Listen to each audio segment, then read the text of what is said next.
بسم الله الرحمن الرحيم. السلام عليكم ورحمة الله وبركاته. الحمد لله رب العالمین والصلاة والسلام علی رسولہ الامین اما بعد. بڑی خوشی کی بات ہے کہ ہمارے درمیان فضیلت الشیخ ابو زید ضمیر حفظہ اللہ تشریف فرما ہے. آپ کا مختصر تعارف پیش کر رہا ہوں میں. آپ ہندوستان مہاراشٹرا شہر پونا سے تعلق رکھتے ہیں اور وہاں پر دعوتی سرگرمیوں میں مصروف ہیں، اور نہ صرف پونا شہر میں آپ کے دروس ہوتے ہیں بلکہ اس کے علاوہ ہندوستان کے مختلف مقامات پر، شہروں میں، قصبوں میں، گاؤں میں، جہاں سے بھی دعوت آتی ہے آپ تشریف لے جاتے ہیں اور اپنی دعوت پیش کرتے ہیں. کافی خدمات. یہ داخل ہند کی بات ہے، بیرون ہند بھی یعنی ہندوستان کے باہر بھی، جیسے سعودی عربیہ، ریاض، دمام، جبیل، مختلف شہروں میں شیخ کے پروگرامز ہوتے رہتے ہیں. ہم جدہ والوں کے لیے قیمتی موقع ملا الحمدللہ. اب دیکھیے شیخ الحمدللہ تشریف لائے ریاض میں 10 دن شیخ کے مختلف پروگرامز ہوئے ہیں. پھر ریاض کے بعد ابھی شیخ جو ہے کل مکہ پہنچے ہیں، عمرے سے فارغ ہوئے ہیں. ایک دن ہمیں مل گیا آج کا یہ دن جو الحمدللہ شیخ نے یہاں پروگرام کے لیے موافقت دی ہے، اور بڑا اہم موضوع لے کر حاضر ہوئے ہیں شیخ. اس کے بعد پھر شیخ کا سفر جبیل ہے، وہاں بھی شیخ کے دروس ہوں گے. الغرض یہ کہ آپ کا ایک خاص اسلوب ہے جیسا کہ آپ سب جانتے ہیں، اور جو نہیں جانتے وہ جان لیں کہ بڑا پیارا، بڑا مؤثر، بڑا مخلصانہ انداز آپ کا ہوتا ہے. اور آپ کے علم سے الحمدللہ نہ صرف عوام بلکہ طلاب العلم بھی مستفید ہو رہے ہیں. اور اللہ تعالیٰ آپ کی صحت میں مزید تندرستی عطا فرمائے، اللہ عافیت سے رکھے، شیخ کے علم سے سب کو فائدہ اٹھانے کی توفیق عطا فرمائے. ہمارے لیے ایک اچھا موقع مل گیا، شیخ تشریف فرما ہیں، ایک اہم موضوع کو لے کر حاضر ہوئے ہیں. انشاءاللہ شیخ سے درخواست کرتے ہیں کہ شیخ تشریف لائیں اور اپنی تقریر سے ہم سب کو جو ہے استفادہ کا موقع عنایت فرمائیں. فلیتفضل مشکورا ماجورا الشیخ ابو زید ضمیر حفظہ اللہ.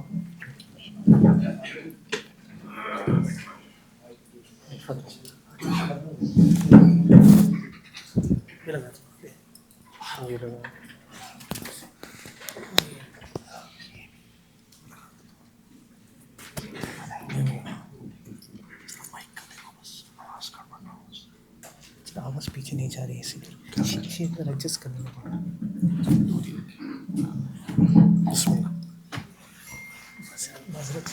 نہیں کوئی بات.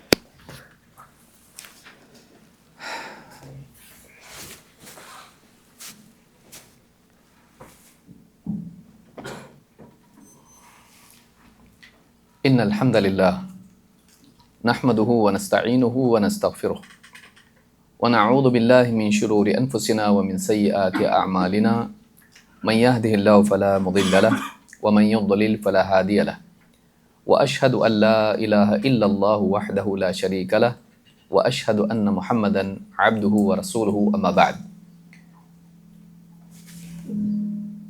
فان خير الحديث كتاب الله وخير الهدي هدي محمد صلی اللہ علیہ وعلى آلہ وسلم وشر الامور محدثاتها وكل محدثة بدعة وكل بدعة ضلالة وكل ضلالة في النار. قال الله تبارك وتعالى قل هل ننبئكم بالأخسرين أعمالا الذين ضل سعيهم في الحياة الدنيا وهم يحسبون أنهم يحسنون صنعا. وقال جل وعلا وقالوا لو كنا نسمع او نعقل ما كنا في اصحاب السعير. قابل احترام فضیلت الشیخ یاسر الجابری حفظہ اللہ، مجلس میں موجود موقر اہل علم، قریب و بعید سے آئے ہوئے میرے محترم دینی بھائیوں، نوجوان ساتھیوں اور قابل احترام اور بہنوں، اللہ رب العالمین نے سب سے پہلے قرآن کریم کو جب نازل کیا محمد عربی صلی اللہ علیہ وسلم پر، تو 5 آیتیں نازل کی جو سورۃ العلق کی پہلی 5 آیتیں ہیں. ان 5 آیتوں میں اللہ رب العالمین نے انسان کے باب میں اپنے 2 بنیادی احسانات کو ذکر کیا. پہلا احسان یہ کہ اللہ تعالیٰ نے انسان کو وجود دیا. دوسرا یہ کہ وجود دینے کے بعد اسے یوں ہی چھوڑ نہیں دیا، بلکہ اللہ تعالیٰ نے اس پر دوسرا احسان یہ کیا کہ اسے علم سے نوازا. اللہ تعالیٰ نے فرمایا بسم اللہ الرحمن الرحیم اقرأ بسم ربک الذی خلق خلق الانسان من علق اقرأ وربک الاکرم الذی علم بالقلم علم الانسان ما لم يعلم۔ ان 5 آیتوں میں اللہ رب العالمین نے انسان کی تخلیق اور تعلیم کا احسان اس پر جتایا۔ اقرأ بسم ربک الذی خلق، پڑھ اپنے رب کے نام سے جس نے پیدا کیا۔ خلق الانسان من علق، انسان کو علق سے پیدا کیا، جمے ہوئے خون سے، جو نطفے کے رحم میں ٹھہرنے کے بعد پہلی حالت ہے جس کے بعد حمل یقینی ہو جاتا ہے۔ اقرأ وربک الاکرم، پڑھ اور تیرا رب بڑا کریم ہے، ہر کرم کرنے والے سے زیادہ کرم کرنے والا، الاکرم۔ الذی علم بالقلم، جس نے قلم کے ذریعے تعلیم دی، علم الانسان ما لم يعلم، انسان کو وہ سکھایا جو نہیں جانتا تھا اور نہ خود سے جان سکتا تھا۔ دنیا کی چیزیں انسان تجربات سے سیکھتا ہے، مشاہدے سے اس کے سامنے آتی ہیں، چاہے وہ کائنات میں پھیلی ہوئی چیزیں ہوں جو سائنسی قوانین کی صورت میں اس کے سامنے نمایاں ہوں، یا اپنی ذاتی زندگی میں جو تجربات ہیں ان تجربات سے وہ بہت کچھ سیکھتا ہے، نفع نقصان کے اعتبار سے، تجارت کے اعتبار سے، اور اس طرح سے زندگی کے معاملات اور طب وغیرہ کے اعتبار سے۔ لیکن اللہ کی مرضیات کو، اللہ کیا چاہتا ہے، آخرت کی کامیابی کے اعتبار سے کیا کرنا چاہیے اور کیا نہیں کرنا چاہیے، کون سی چیز جنت میں لے جاتی ہے، کون سی جہنم میں، کیا حلال ہے کیا حرام ہے، اللہ کی عبادت کیسے کی جائے، بلکہ اللہ تعالیٰ کی ذات و صفات کی معرفت کیسے حاصل کی جائے، یقینی طور پر یہ انسان اپنے طور پر معلوم نہیں کر سکتا۔ کچھ چیزیں انسان کی فطرت میں پیوست ہیں، عدل و انصاف اچھا ہے، ظلم برا ہے، سچ اچھا ہے، جھوٹ برا ہے۔ اللہ نے بہت ساری چیزیں انسان کی فطرت میں بھی رکھی ہیں تاکہ انبیاء کی دعوت جب کانوں کے ذریعے سے اس تک پہنچے، وہ دعوت جب اس تک پہنچے تو اس کے لیے وہ اپنی فطرت کی آواز محسوس ہو، اس کے لیے قبول کرنا آسان ہو جائے۔ لیکن انسان کے لیے اپنے تجربات، اپنی فطرت، اپنے جذبات، دنیا بھر کی معلومات یہ کافی نہیں یہ جاننے کے لیے کہ اللہ تعالیٰ ہم سے کیا چاہتا ہے۔ یہی وجہ ہے کہ اللہ رب العالمین نے ہر زمانے میں نبیوں کو، رسولوں کو بھیجا، رسلا مبشرین و منذرین لئلا یکون للناس علی اللہ حجۃ بعد الرسل۔ اللہ تعالیٰ نے رسول بھیجے، خوشخبری سنانے والے، خبردار کرنے والے، ڈراوا سنانے والے، اس لیے بھیجے تاکہ رسولوں کے آ جانے کے بعد لوگوں کے پاس اللہ کے مقابلے میں کوئی عذر باقی نہ رہے، وہ بہانہ نہ کر سکیں ہم کو معلوم نہیں تھا کہ کیا اچھا ہے کیا برا ہے، کون سا انجام کس اچھائی پر آتا ہے اور برائی پر کیا انجام ہے، ہم نہیں جانتے۔ قیامت کے دن لوگ عذر نہ کریں اس لیے اللہ تعالیٰ نے نبیوں اور رسولوں کو بھیجا جنہوں نے اللہ تعالیٰ کی پسند و ناپسند کو، حق اور باطل کو وضاحت کے ساتھ میں صاف الفاظ میں بیان کیا تاکہ لوگ اس کو سمجھ سکیں۔ یہ علم اصل علم ہے، یہ علم ہے جو انسان کو اللہ سے قریب کرتا ہے، جنت سے قریب کرتا ہے، دنیا اور آخرت میں کامیاب کرتا ہے اور جہنم سے بچاتا ہے۔ دنیاوی علوم اس میں اچھا برا دونوں ہیں، کچھ علوم اچھے ہیں، کچھ علوم برے ہیں، کچھ مفید ہیں، کچھ مضر ہیں، لیکن دینی علم ہمیشہ فائدہ دیتا ہے، دین کا علم ہمیشہ مفید ہوتا ہے۔ دنیاوی علوم میں جادو بھی ہے جو برا علم ہے، جوا، چوری اور اس طرح کی جتنی بھی چیزیں ہیں آدمی سیکھتا ہے، اس کا استعمال کرتا ہے، دنیاوی اعتبار سے بعض اوقات فائدہ ہوتا ہے، لیکن آخرت میں نقصان ہے، آخرت میں اس کا نقصان ہے۔ دینی علم اچھی بات، دینی علم اللہ سے قریب کرتا ہے، جنت سے قریب کرتا ہے، بلکہ انسان کو انسان سے قریب کرتا ہے۔ آدمی اسی علم کے ذریعے سے حقوق جانتا ہے، ماں باپ، بیوی بچے، رشتہ دار، ان ساروں سے وہ قریب ہوتا ہے، سماج اچھا بنتا ہے۔ بلکہ انسان جب اللہ سے جڑتا ہے تو اس کی زندگی میں خیر آتی ہے۔ دنیاوی علوم میں دنیا کا فائدہ ہوتا ہے، آخرت والا علم، دین والا علم دنیا اور آخرت دونوں کا فائدہ لاتا ہے۔ اس علم سے محرومی سب سے بڑی محرومی ہے۔ آپ سوچیے، عرب میں اس زمانے میں بہت ساری برائیاں تھیں اور خیر کے اعتبار سے بہت ساری بھلائیاں ہیں۔ اللہ تعالیٰ نے یہی 5 آیتیں کیوں نازل کی؟ ابن تیمیہ رحمۃ اللہ علیہ نے 200 صفحات لکھے ہیں ان 5 آیتوں پر۔ آج بھی اگر کوئی جا کے دیکھے تو اس کو پڑھ سکتا ہے، اور اسی طرح سے علامہ شنقیطی نے کئیوں صفحات اس پر لکھے ہیں۔ یہ پہلی وحی ہے، اور ابن تیمیہ رحمۃ اللہ علیہ فرماتے ہیں یہی سب سے انسب تھا، کیونکہ ساری خیر کی جڑ علم ہے۔ اگر علم ہی نہ ہو تو کیسے جانے آدمی اللہ کو، کیسے جانے اللہ کی پسند ناپسند کو، کیسے جانے زندگی کا مقصد کیا ہے، کیسے جانے اس مقصد کو پورا کرنے کے لیے کیا کرنا چاہیے، کیسے جانے اس مقصد میں رکاوٹ کیا ہے، اندر کے مسائل، باہر کے مسائل، نفس، شیطان، بگڑا ہوا سماج، اور کیسے جانے اس کا حل کیا ہے۔ کچھ اور کرنا ہے؟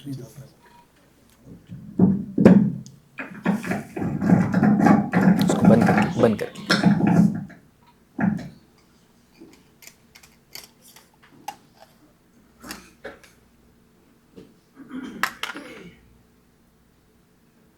وہ بھی نکال دیجیے۔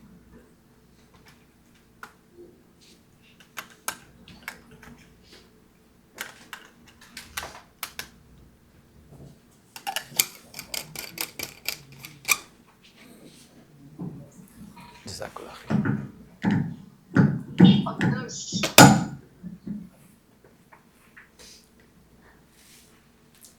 کیسے جانے انسان کے جو مسائل رکاوٹ ہیں، جو چیزیں اس کے لیے جنت تک پہنچنے میں، اللہ تک پہنچنے میں رکاوٹ ہیں، ان کا حل کیا ہے؟ یہ اللہ کی طرف سے انسان کو بتایا گیا ہے۔ نبوی علم واقعی وہ علم ہے جو انسان کی نجات کے لیے اور دنیا کی فلاح کے لیے سب سے زیادہ ضروری ہے۔ اللہ والا علم اس سے بڑھ کے کوئی علم نہیں ہے۔ یہی وہ علم ہے جو انسان کو واقعی انسان بناتا ہے، اور ہم کو اس سمجھنے میں کوئی دشواری آج نہیں رہی۔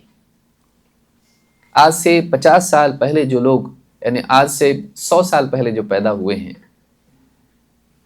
اور کچھ بزرگ ہمارے درمیان باقی ہیں، وہ جانتے ہیں کہ آج سے 50-60 سال پہلے دنیا الگ تھی، انسان تھا، وہ بولتے ہیں۔ آپ بیٹھیے بزرگوں کے ساتھ میں تو آپ کو بتائیں گے۔ آج تو ویسے بھی کسی کے پاس وقت نہیں ہے کسی کے ساتھ بیٹھنے کے لیے، ماں باپ کے پاس ہے، بچوں کے پاس نہیں ہے، لیکن وہ بتائیں گے پہلے ایسا نہیں تھا۔ پہلے بیل گاڑیاں تھیں، پہلے کسی سے کانٹیکٹ کرنا تھا تو اس کو خط لکھنا پڑتا تھا، بڑی مشکل سے کوئی تار آتا تھا تو گھبرا جاتے تھے، خوشی کا ہے، غم کا ہے، معلوم نہیں کیا ہے۔ ٹیکنالوجی ترقی یافتہ نہیں تھی، وہ سب اپنی جگہ ہے، لیکن انسان تھا۔ آدمی اپنے پڑوسی کے پاس اپنی بچیوں کو چھوڑ کے جائے تو بھی بے فکر رہتا تھا۔ آج ٹیکنالوجی ترقی کر چکی ہے، سائنس اپنے عروج پر ہے، علوم دنیا میں عام ہے، ٹیکنالوجی اتنی زیادہ ہے کہ آپ اگر لگاتار اس کے ٹچ میں نہ رہیں، آپ آؤٹ ڈیٹڈ ہو جائیں گے۔ ہفتے بھر میں آپ ایک ہفتے میں آؤٹ ڈیٹڈ ہو جائیں گے، آپ پچھڑ جائیں گے اگر آپ ٹچ میں نہ رہیں، خصوصاً ٹیکنالوجی کے میدان والا آدمی۔ ایک سافٹ ویئر آتا ہے، چلتا ہے، وہ چلا جاتا ہے، دوسرا آ جاتا ہے، اب اس کا بوم ہے، یہ چل رہا ہے۔ ابھی اپنے آپ کو دنیا کی رفتار، علوم کی رفتار، ٹیکنالوجی کی رفتار سے ہم آہنگ رکھنا، اس کے ساتھ رکھنا بڑا مشکل ہو گیا ہے۔ اتنی تیزی، اور سب ہائی ٹیک ہو گیا ہے۔ پہلے انسان اچھا تھا، اب کا انسان اولاد ماں باپ کی نہیں، بیوی شوہر میں محبت نہیں، رشتہ دار اپنے آپس میں پہچانتے نہیں، بلکہ بعض اوقات بچوں کو بھی نہیں معلوم ہوتا یہ تمہارے چچا ہیں یا تمہارے کون ہیں۔ لوگ اتنے بچھڑ گئے ہیں۔ ٹیکنالوجی بہترین ہوتی جا رہی ہے، دنیاوی علوم میں ترقی آتی جا رہی ہے، لیکن انسانی اوصاف گھٹتے چلے جا رہے ہیں، بگاڑ بڑھتا جا رہا ہے۔ ساری ترقی کے بعد اگر انسان زوال پذیر ہو اور ساری چیزوں میں ترقی آئے، فائدہ کیا ہے؟ کیونکہ ڈرائیونگ سیٹ پر یہ ہے، اس ساری ٹیکنالوجی کو استعمال کرنے والا کون ہے؟ انسان ہے۔ اب ساری ترقیات کے بعد جب یہ ڈرائیونگ سیٹ پہ بیٹھے گا اور یہ بگڑا ہوا ہوگا اور انسانی جذبات سے عاری ہوگا، تو پہلے ایک تیر سے ایک آدمی مرتا تھا، اب ایک میزائل سے لاکھوں کروڑوں لوگ مریں گے۔ ایک انسان، بگڑا ہوا انسان، اس ٹیکنالوجی کو استعمال کر کے تباہی میں بہت زیادہ کئی گنا اضافہ کرے گا۔ انسان کا سدھرنا ضروری ہے، چاہے ٹیکنالوجی پیچھے ہو، لیکن انسان اگر انسانی اوصاف سے متصف ہو، اس کے اندر کی اچھی کوالٹیز اور اعلیٰ ہوں، یہ ترقی ہے۔ ترقی چیزوں کی ترقی نہیں ہے، ترقی اصل انسان کی ترقی ہے۔ اسی لیے اللہ تعالیٰ نے قرآن کریم میں فلاح کو، کامیابی کو دنیوی اعتبار سے اسباب اور وسائل کی ترقی سے نہیں جوڑا، انسانی پاکیزگی سے جوڑا ہے۔ اللہ تعالیٰ نے فرمایا قد افلح من تزکا، کامیاب ہو گیا وہ جو جس نے اپنا تزکیہ کیا۔ قد افلح من زکاہا، کامیاب ہو گیا جس نے اپنے نفس کو پاک کیا۔ قد افلح المؤمنون الذین هم فی صلاتهم خاشعون، یہ کیا ہے؟ خشوع کیا ہے؟ ایمان کیا ہے؟ اندرونی اوصاف ہیں۔ کامیاب ہو گئے ایمان والے جو اپنی نمازوں میں خشوع کا اہتمام کرتے ہیں، نگاہیں جھکی ہوتی ہیں، دل دہلا ہوا ہوتا ہے، اللہ کی عظمت کا احساس ہوتا ہے۔ اللہ کی عظمت کا احساس، آخرت کی فکر انسان کو اچھا بناتی ہے۔ نبوی منہج، نبوی راستے کی پیروی، اسلاف کے راستے پر چلنا، اپنے اندر اچھی کوالٹیز پیدا کرنا، اچھی صفات پیدا کرنا، یہ انسان کو اچھا بناتا ہے۔ لباس، گھڑی، موبائل فون، موٹر کار، گھر اچھا، قالین، چھت اور جھومر اور یہ ساری چیزیں اپنی جگہ ہیں، دنیا کی چیزیں ہیں، اس کے اندر کیا ہے؟ باہر کیا نہیں، اندر اس نے اپنے آپ کو کیسا بنایا، یہ اصل ہے، یہ اصل ہے جو اس کو کامیاب کرتا ہے۔ لیکن یہ پیدا کرنے کے لیے کہاں جائے آدمی؟ اسکول۔ آج ہم چاہتے ہیں ہمارے بچے پڑھ لکھ کے اچھے بنے، بلا شبہ بننا چاہیے، انجینئر بنے، ڈاکٹر بنے۔ آپ دیکھیں مہمان گھروں میں آتے ہیں ہمارے، پوچھتے ہیں بیٹا کیا بنو گے بڑا ہو کے؟ ڈاکٹر بنوں گا، انجینئر بنوں گا، سائنٹسٹ بنوں گا، ٹیکنالوجی میں میں بہت بڑا بنوں گا، بزنس مین بنوں گا۔ میں اس کے ذہن میں یہ ہے میں ایک اچھا مسلمان بنوں گا، میں ایک اچھا انسان بنوں گا، کیونکہ اللہ نے قرآن کریم میں کیا فرمایا؟ وَلَا تَمُوتُنَّ إِلَّا وَأَنْتُمْ،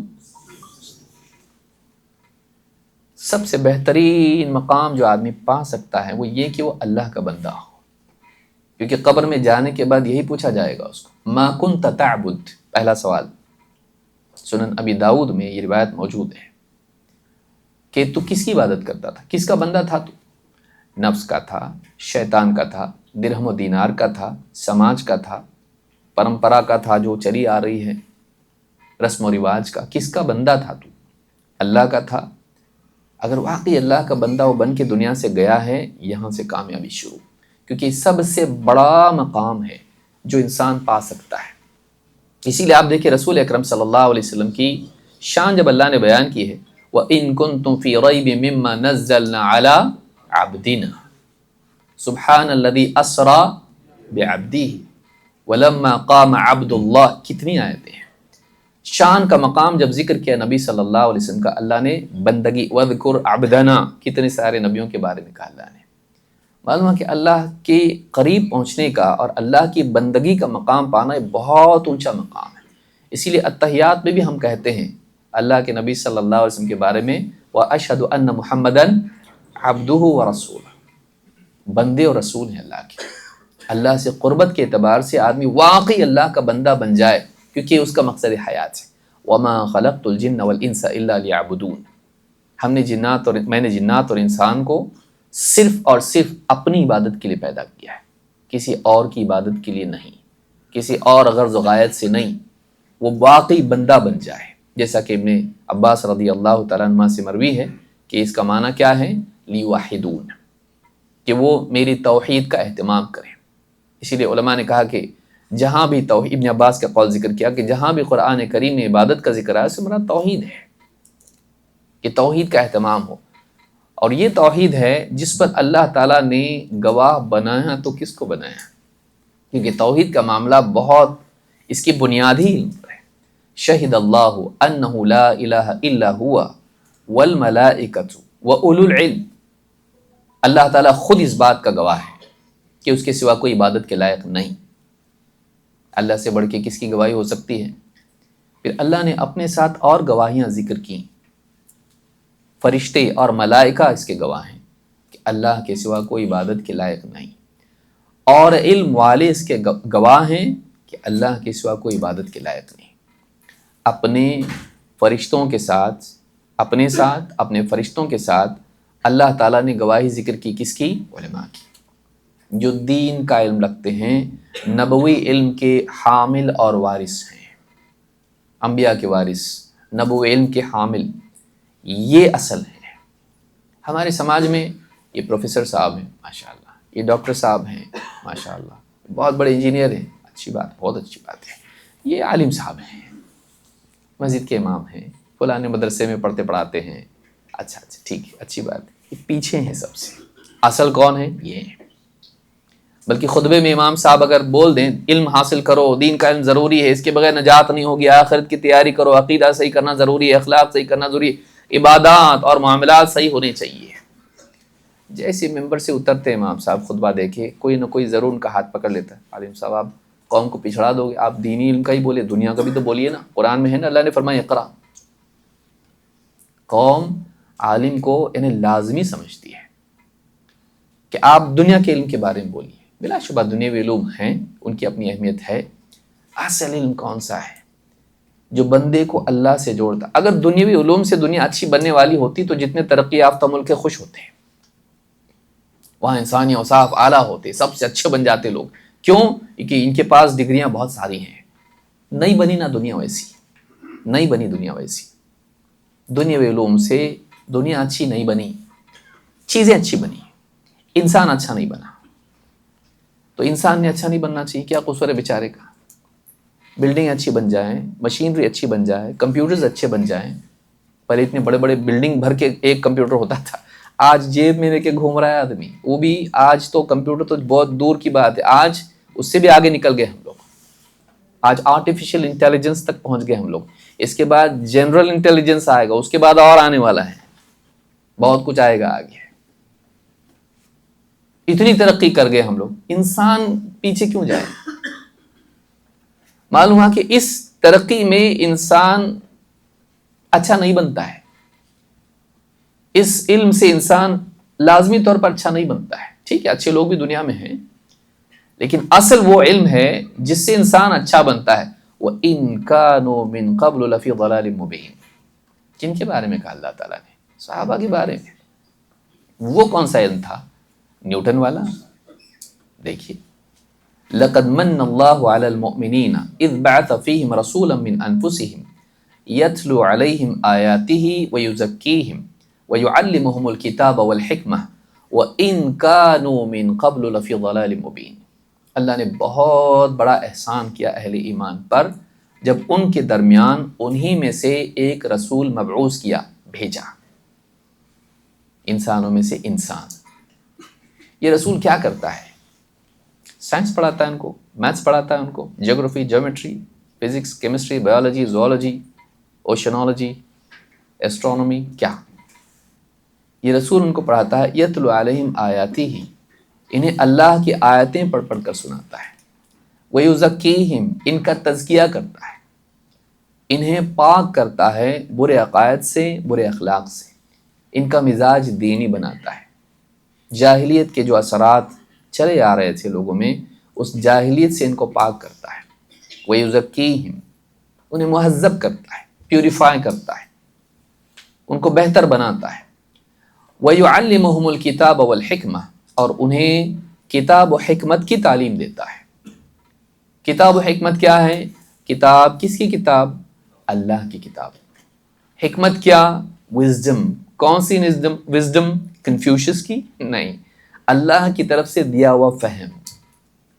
وہ انڈرسٹینڈنگ جو سب کچھ جاننے والے کی طرف سے دی جاتی ہے وہ نبیوں کو دیتا ہے اللہ تعالیٰ، اور جس کو چاہتا ہے نبیوں کی تبعیت میں دیتا ہے.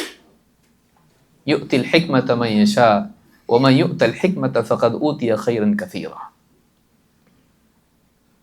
یہ نبی لوگوں کو اللہ کی آیتیں پڑھ کے سناتا ہے، اور صرف نالج نہیں بلکہ اس کے ساتھ ان کو اچھا انسان بناتا ہے. پریکٹیکل لائف میں ان کے اندر ان کے جذبات کو صحیح کرتا ہے، اور ان کی معلومات کے ساتھ ساتھ ان کے معمولات کو صحیح کرتا ہے. پریکٹیکل لائف میں اس مفید علم کا امپلیمنٹیشن صحیح ہو، اس کی تطبیق صحیح ہو، اس کے لیے ان کو اچھا انسان بناتا ہے.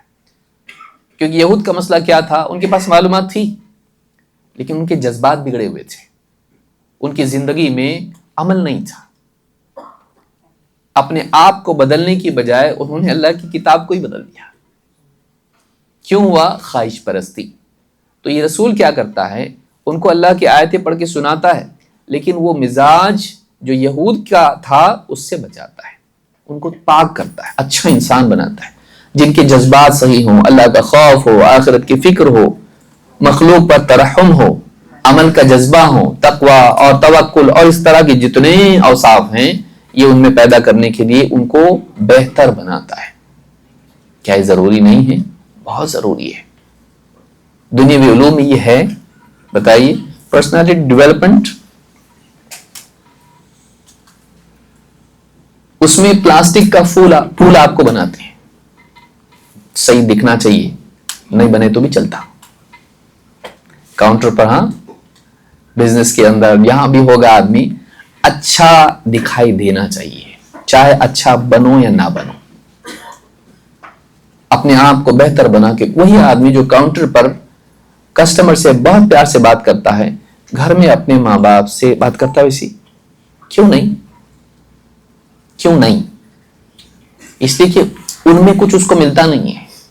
تو یہ جو اخلاق اس کا ہے یہ نبیوں والا نہیں ہے، یہ بنیوں والا ہے، نبیوں والا نہیں ہے. نبوی اخلاق کیا ہے؟ اللہ کی خاطر، آخرت کے لیے، آخرت کی کامیابی کے لیے. لیکن اللہ نہ اللہ دکھائی دیتا نہ آخرت. یہ ایمان کے بغیر نہیں ہو سکتا ہے. یہ نبوی علم میں ہوتا ہے. دنیاوی علم آپ کو اپنے آپ کو اچھا پریزنٹ کرنا ہے، لیکن آپ اچھے ہو نہیں. آپ بیچ رہے ہو چیز، دھوکہ دے کے بیچ رہے، لیکن میٹھی زبان کے ساتھ میں. اس سے دنیا اچھی بنتی نہیں بنتی ہے.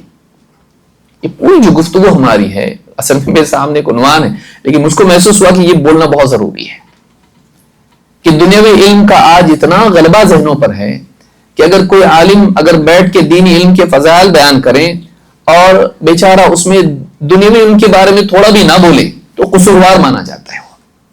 آپ تو امت کو پچھڑا دو گے.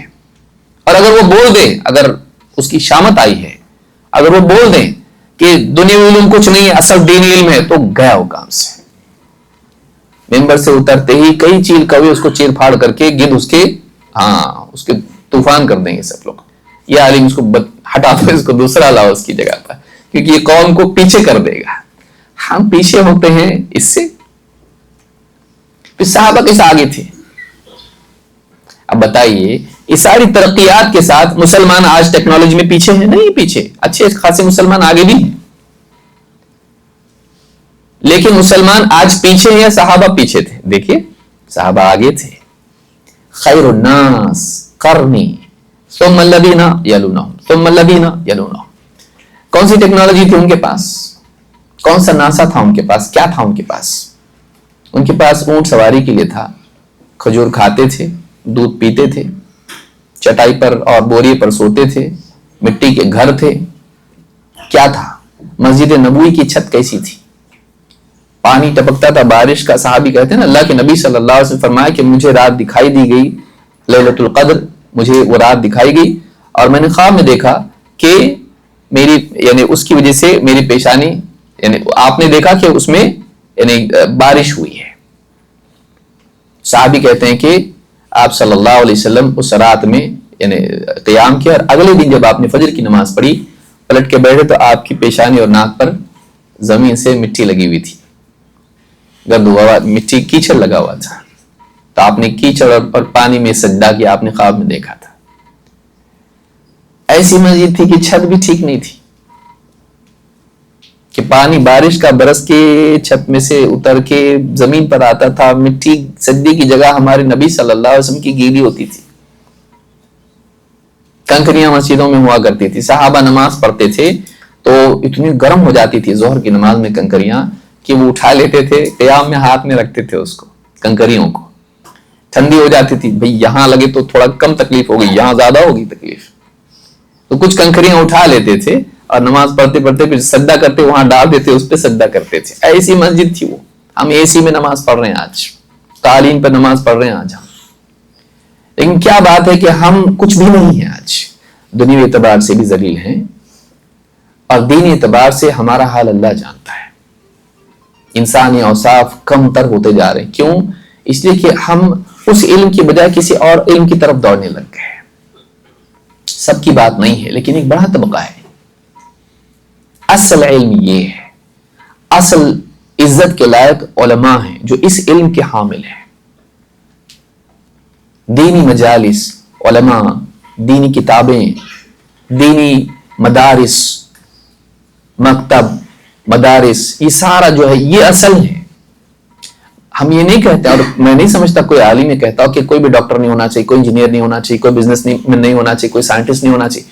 ہونا چاہیے, لیکن ان کی دینی تربیت اگر نہ ہو تو آپ سماج کو بگڑنے سے نہیں بچا سکتے.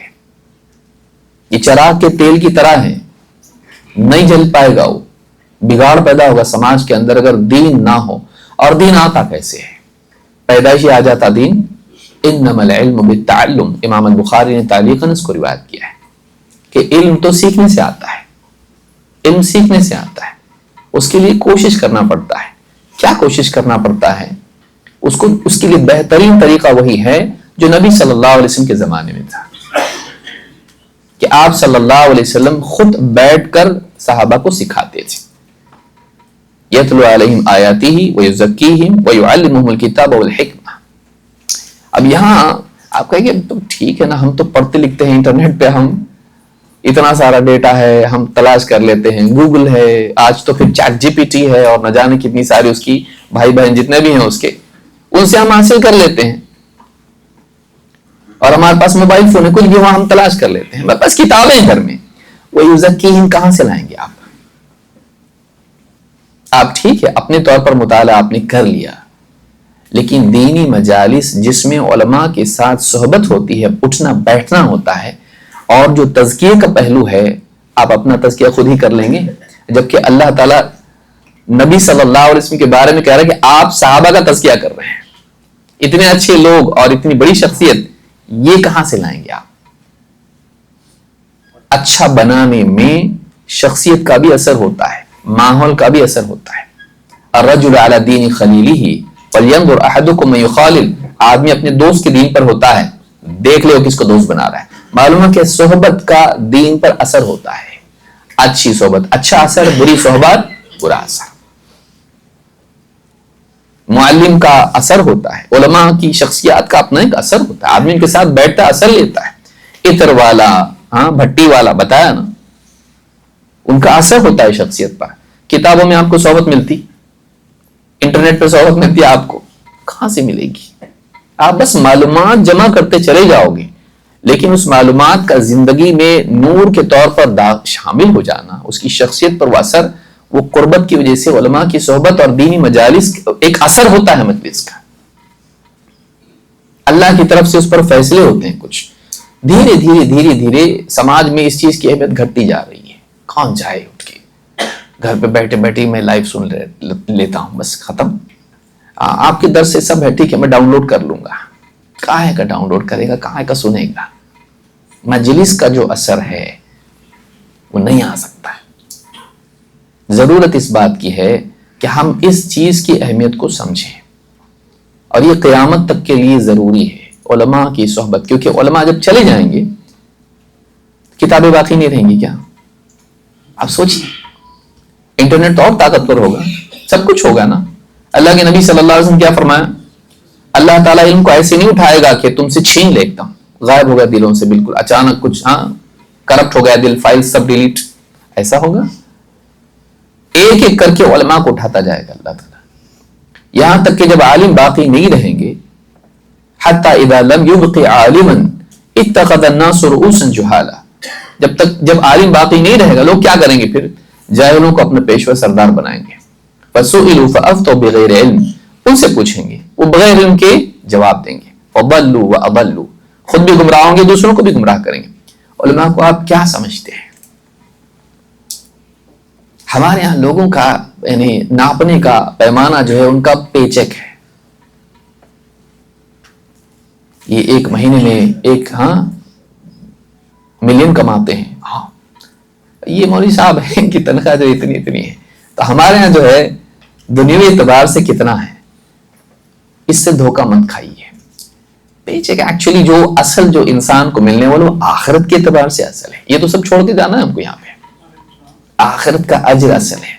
عالم کا دیکھیے آپ، جو واقعی اللہ سے ڈرنے والا صحیح منہج پر عالم ہے اور اخلاص کے ساتھ کام کر رہا ہے، سنت کے مطابق کام کر رہا ہے، ایسے عالم کو آپ دیکھیے وہ ساروں کا ثواب لوٹ رہا ہے.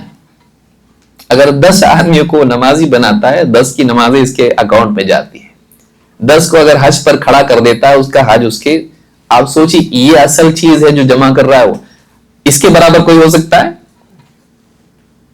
اور اگر توحید پر، کفر سے، شرک سے نکال کے توحید پر اس کو کھڑا کر دے، بتائیے اس کا اجر کہاں؟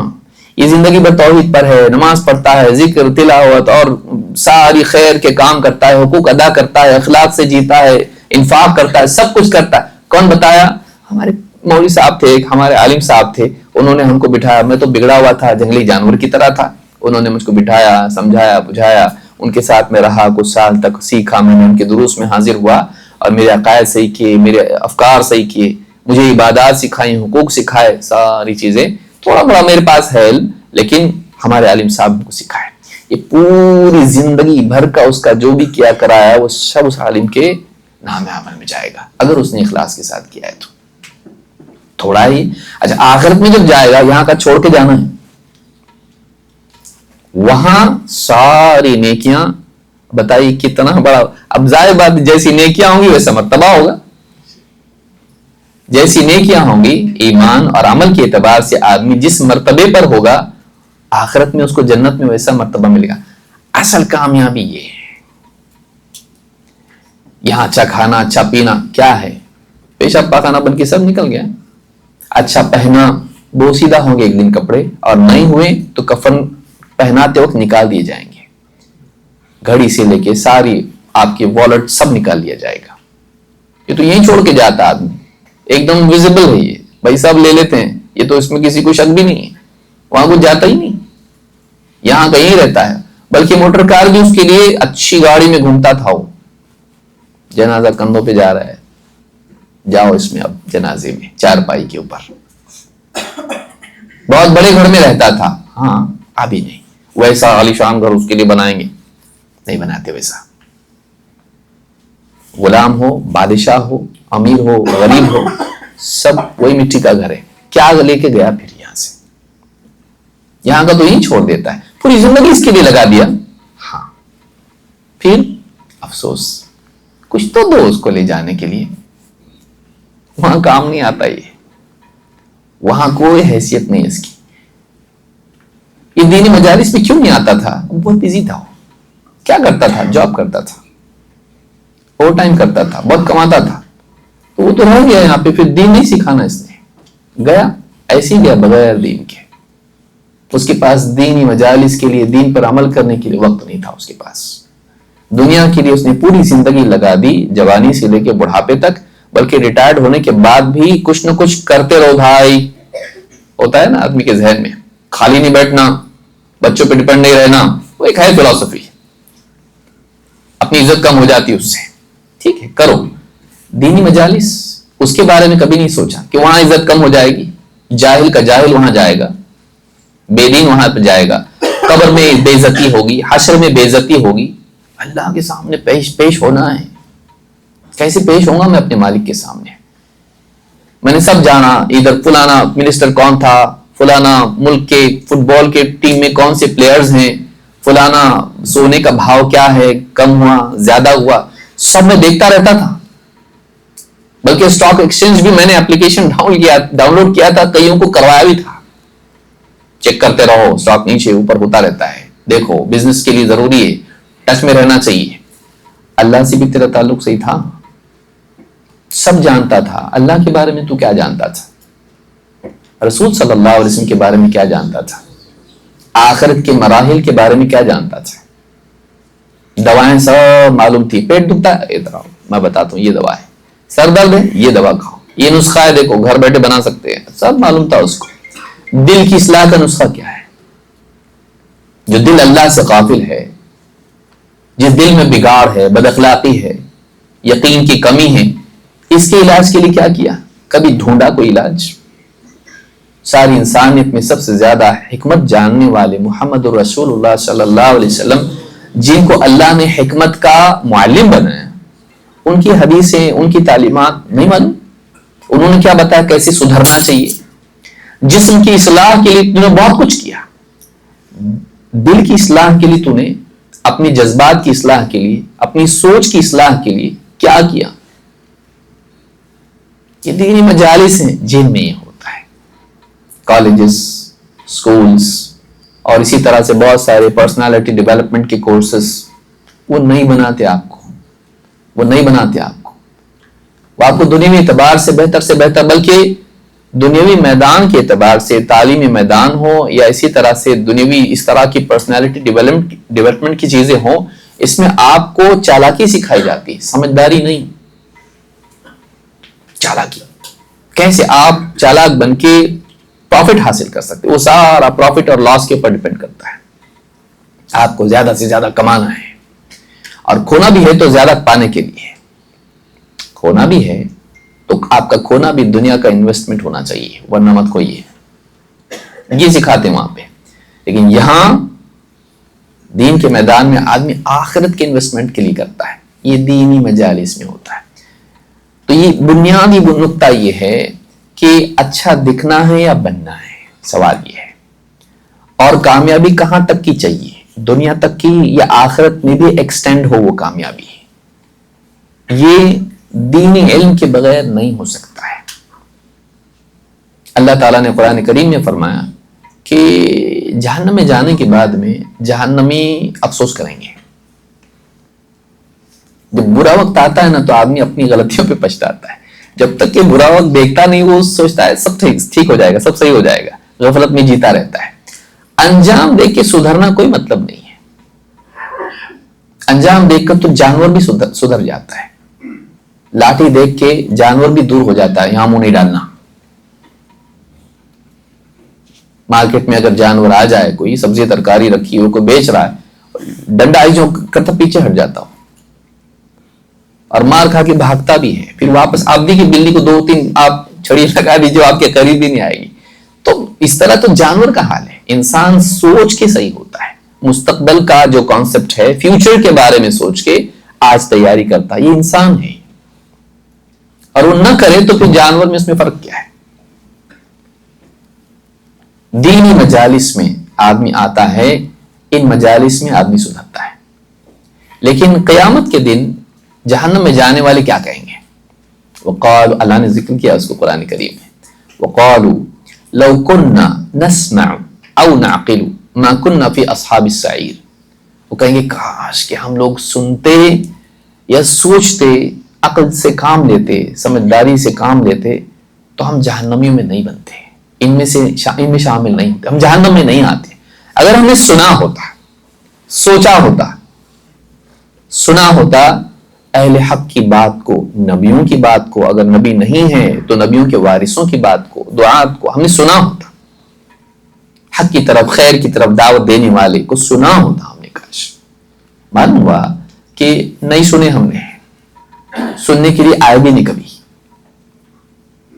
آئیے دین کی بات سننے کے لیے, قرآن و سنت کی بات سننے کے لیے, عقیدے اور توحید اور اتباع سنت کی بات سننے کے لیے, اخلاقی عبادات کی بات سننے کے لیے آئیے. نہیں سنے ہم نے, بہت بزی تھے ہم لوگ. وقالوا لو كنا نسمع, کاش کہ ہم سنتے, او نعقل, سنے ہوئے پر غور کرتے. افلا يتدبرون القرآن, یہ قرآن میں غور کیوں نہیں کرتے؟ سنی انسنی نہیں کرتے، بلکہ سننے کو ایمان کا ذریعہ بناتے ہیں۔ ربنا اننا سمعنا منادیا ینادی للایمان ان آمنوا بربکم فآمنا، ہم نے سنا ایک پکارنے والا پکار رہا تھا، ایمان کی پکار لگا رہا تھا۔ ینادی للایمان، کیا کہہ رہا تھا؟ ان آمنوا بربکم، اپنے رب پر ایمان لے آؤ۔ تو کیا ہوا؟ ہم نے اس کی بات سنی، ہم ایمان لے آئے۔ علم کے تقاضے کو پورا کرنا، سنا اور ہم نے اس کے تقاضے کو پورا کیا، ایمان لانا، کیا ایمان لے آئے۔ تو یہ جو علم ہے، یہ علم ہماری زندگی میں آئے، اس سے تبدیلی آئے۔ جو لوگ نہیں سنتے ہیں، دینی مجالس میں نہیں آتے ہیں، وہ یہ سوچتے ہیں کہ ہم لوگ اور دیکھیے وقت اتنا تیزی سے گزر جاتا ہے کہ احساس نہیں ہوتا ہے، دن، ہفتے، مہینے، سال نکل جاتے ہیں اور آدمی دینی مجالس میں نہیں آتا ہے، اس کا دل سخت سے سخت سے سخت سخت تر ہوتا چلا جاتا ہے۔ دینی مجالس کا ایک اثر ہوتا ہے انسان کے دل پر۔ اللہ کے نبی صلی اللہ علیہ وسلم کے صحابی حنظلہ رضی اللہ تعالیٰ عنہ بیٹھے اللہ کے نبی صلی اللہ علیہ وسلم کی مجلس میں، جنت کا تذکرہ آیا، جہنم کا تذکرہ آیا، آخرت کی فکر پیدا ہوئی، واعظ و نصیحت کا اثر، اور اللہ کے نبی صلی اللہ علیہ وسلم واعظ کریں، اس سے بہتر کون واعظ کرنے والا ہو سکتا ہے؟ بعثت معلما، آپ نے کہا تھا کہ میں معلم بنا کر بھیجا گیا۔ واقعی ٹیچر کیسا ہونا چاہیے؟ نبی صلی اللہ علیہ وسلم، کہ جس کی شخصیت خود اس علم کے مطابق ہو، جس کو اچھے سے سمجھانا آتا ہو اور ایسے بتانا آتا ہو کہ دل میں بات اترے، اثر ہو زندگی میں۔ اب سنا وہاں پہ رونے لگ گئے، گھر پہ آئے، بیوی بچوں میں ہنسی مذاق میں لگ گئے۔ پھر اچانک احساس ہوا، کیونکہ تربیت نہ ہوئی، نبی صلی اللہ علیہ وسلم کے تربیت یافتہ لوگ تھے، دل کے تغیر کو بھانپنے کی صلاحیت تھی ان میں، چینج، فلکچویشن فوراً ڈیٹیکٹ کیا اس کو۔ یہ بھی بہت کمال کی چیز ہے، ورنہ آدمی بعض اوقات دل اتنا بگڑ جاتا ہے کہ احساس بھی نہیں رہتا اس کو۔ فوراً محسوس ہوا کہ میں وہاں رو رہا تھا نبی صلی اللہ علیہ وسلم کی مجلس میں، اور اب بھی بچوں میں بیٹھ کے ہنس رہا ہوں، ابھی وہاں ایسا تھا اور یہاں ایسا۔ تو یہ دو حالتیں ہوئی، رونے والی حالت نبی کے سامنے اور ہنسنے والی حالت نبی سے ہٹ کے، تو یہ تو نفاق کی طرح ہوا۔ فوراً زبان سے نکلا نافق حنظلہ، حنظلہ منافق ہو گیا۔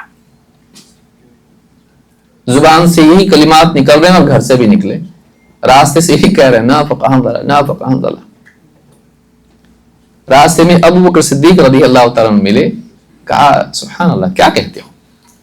کہا دیکھو ہم نبی صلی اللہ علیہ وسلم کی مجلس میں ہوتے ہیں، وہاں ایک اثر ہوتا ہے، روتے ہیں، اور جب گھر آتے ہیں تو گھر پہ ہمارا ایسا حال ہے، بیوی بچوں کے ساتھ ہنسنے میں لگ جاتے ہیں۔ تو کہا یہ تو حالت میری بھی ہوتی ہے۔ دونوں کے دونوں نبی صلی اللہ علیہ وسلم کی خدمت میں حاضر ہوئے، اور آپ نے ان کو سمجھایا کہ یہ حالت ہمیشہ نہیں رہے گی، یہاں والا ساعتن وساعہ، ساعتن وساعہ۔ تو یعنی کبھی ویسی حالت ہوگی تو کبھی ایسی بھی حالت بیوی بچوں میں بھی رہے، آدمی ہر وقت روتا تو نہیں رہ سکتا آدمی۔ دل کے جذبات اس مجلس میں ویسے ہوتے ہیں، وہ انسان کو جھنجھوڑ کے تھوڑا ریسیٹ کر دیتا ہے، لیکن پھر بھی بچوں میں جائے گا آدمی، وہ بھی تو مطلوب ہے، وہ بھی تو مطلوب ہے، راہب تھوڑی نہ بننا ہے ہم کو، بلکہ ان کے ساتھ ویسا بھی۔ تو ہمیشہ ایسا نہیں رہے گا، کبھی ایسا اور کبھی ایسا، ساعتن وساعہ۔ لیکن یہاں دیکھنے کی چیز یہ ہے کہ وہ جو اثر تھا وہ کہاں تھا؟ دینی مجلس میں۔ دینی مجالس میں جب آدمی آتا ہے، اللہ کی بڑائی سنتا ہے، آخرت کی باتیں سنتا ہے، جنت جہنم کا تذکرہ سامنے آتا ہے، تقویٰ کی بات سامنے آتی ہے، صحابہ کے واقعات سنتا ہے، انبیاء کے واقعات سنتا ہے، پھر بتانے والا اس کا ایک انداز ہوتا ہے بتانے کا، اس کا دل پر ایک اثر ہوتا ہے، پھر اپنے اطراف اور لوگوں کو دیکھتا ہے، کئی لوگ ایک حق بات کو ساتھ مل کے سن رہے ہیں، اس کا ایک اثر ہوتا ہے، اور پھر اس پر اللہ کی طرف سے خیر آتی ہے، اس کا ایک اثر ہوتا ہے۔ یہ ساری چیزیں مل کے انسان کو ایک مجتمع میں باندھ دیتی ہیں، ایک اثر ہوتا ہے جو سب پہ چھاتا ہے۔ اسی لیے آپ دیکھیے سورۃ الفاتحہ میں ہم کو عبادت کی جو بات ہم کرتے ہیں اللہ سے، ہمارا تو انفرادی معاملہ ہے نا اللہ سے، قبر میں انفرادی ہوگا، حشر میں انفرادی ہوگا، لیکن ہم کیا کہتے ہیں ایاک نعبد و ایاک نستعین، ہم تیری ہی عبادت کرتے ہیں، میں نہیں، ہم تیری عبادت کرتے ہیں اور تجھی سے استعانت کرتے ہیں۔ جمع کا صیغہ ہے وہاں پر۔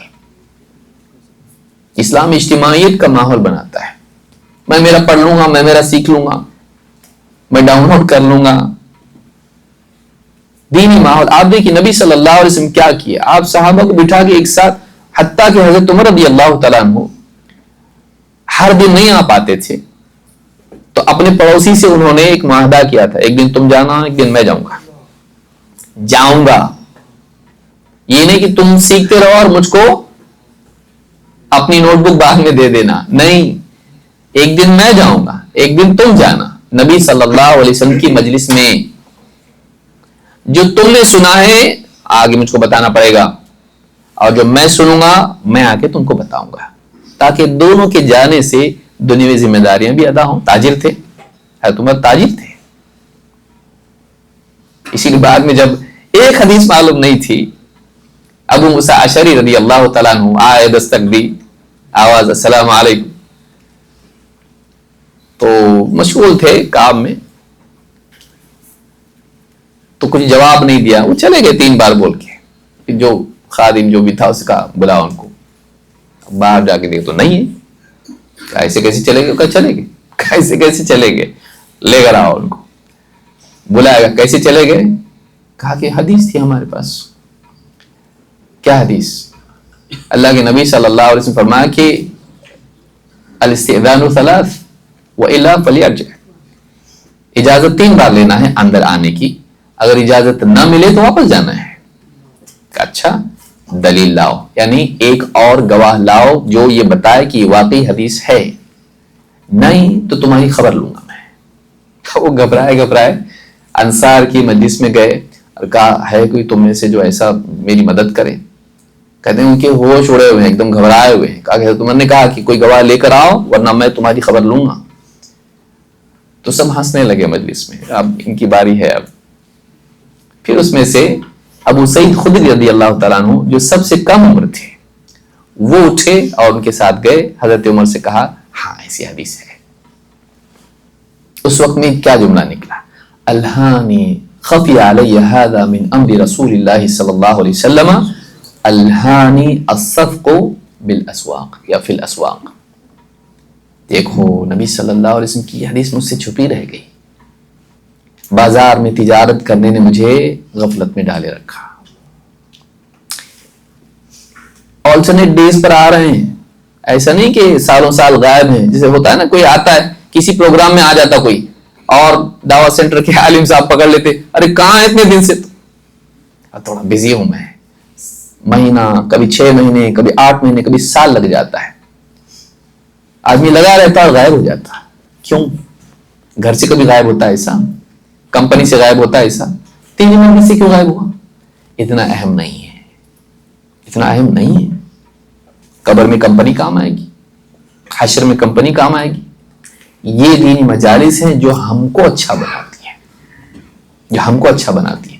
حضرت عمر فاروق رضی اللہ تعالیٰ اپنے پڑوسی سے ان کا معاہدہ تھا، ایک دن تم جانا، ایک دن میں جاؤں گا، یعنی وہ برابر مجلس میں آتے تھے، آ کر بیٹھتے تھے۔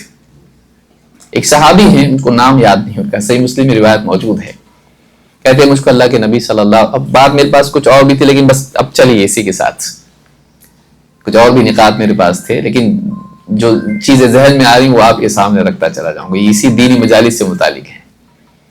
کہتے ہیں میں اللہ کے نبی، یعنی یہ اس لیے بتا رہا ہوں کہ ایک وقت آتا ہے کوئی آدمی مل جاتا، مثلا دعوت سینٹر چلیے، جالیات میں چلیے، دینی مجالس میں چلیے، وہاں پر فلاں کورس ہو رہا ہے، کہا ہم نے بہت اٹینڈ کیا ہے، تم جب سعودی نہیں آئے تھے نا، ہم تب آئے تھے، اور ہاں، اور میں اتنے سالوں سے یہاں پر ہوں، تم نئے ہو، جاؤ سیکھو، بہت خوشی کی بات ہے، ہم سب دیکھ چکے ہیں، ہم نے سیکھ لیا ہے سب کچھ، کتنے کورسز اٹینڈ کیے ہم نے، بہت کیے، اور پھر بعد میں آنا چھوڑ دیتا ہوں